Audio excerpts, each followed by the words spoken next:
Alright. G'day guys, welcome back to another video. So today I'm going to be explaining why there isn't any money in cubing as a sport. Now, I'm going to be brutally honest here, okay? Because obviously I want there to be money, everyone wants there to be money, but it's just not a profitable thing that people want to give money to. And there's many of reasons why that other sports get money for the reasons that are completely different to why cubing should get money. But I'm going to go over why cubing doesn't get those reasons that other sports do get the money, if that makes sense. Now, the first reason is kind of a reason that I wish wasn't true but is, and that's because of gambling. Now, the highest profiting sports like horse riding or soccer or really watch sports are the ones that have a lot of gambling in them. So a lot of people bet on sports. I personally don't, because I don't see the need and there's ethics considerations, but anyway, but a lot of people do, and that's where a lot of the people get their money. You can actually bet on specific players to win, whatever in a game. And so if we had that sort of thing, so I could say, Felix Zemdegs is going to win Worlds, I'm going to put $3 on it, I'll get back 10, whatever. He gets a little bit of that profit, and so will the organisers of that competition, and everyone will get money overall.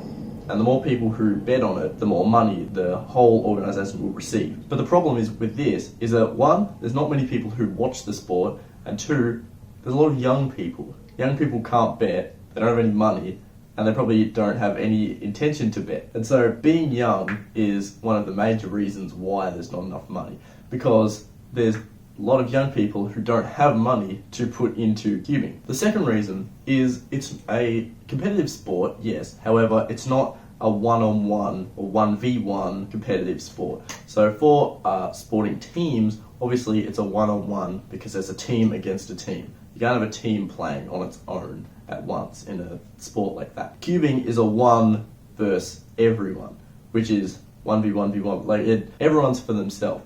And so this isn't really a thing that people want to watch because you can't be on someone's side.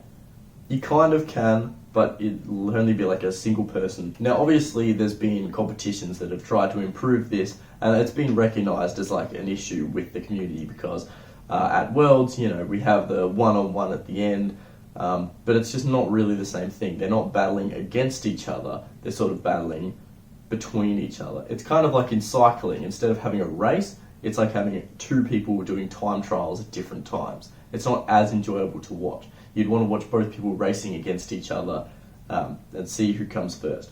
And the third big issue is that it's not relatable enough. An analogy I like to use is with chess, okay? So chess is a lot more popular than cubing because people can play chess, it's just not everyone's good at it. A lot of people can play chess, but not a lot of people can solve a Rubik's Cube. And definitely a lot of people aren't good at solving a Rubik's Cube. I think it was like 2% of the whole population of the world can solve a Rubik's Cube or something like that, which is pretty crazy to think about. And that's probably 2 to 3 minutes. Most people who just pick it up want to be able to solve it the first time and then they're done. Now, the people who actually compete, that's even a smaller percentage. I mean, I think I looked it up. There's only 100,000 people who have ever actually competed. I think it was about 100, 150,000 in total, and that's it. And that's probably only in 3x3. All of the other events, some people don't even know they exist. And some people don't even know that cubing as a sport exists. It is becoming a bit more mainstream now. However, people aren't going to want to put money into something that they don't care about. Now, obviously there is ways of making money from cubing, like sponsorships or selling merch or, being a YouTuber or something like that.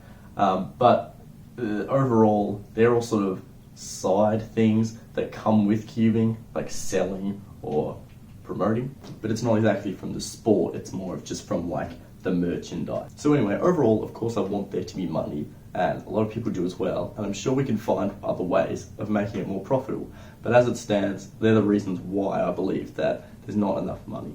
If you have any other reasons, I'd love to hear them, leave them in the comments.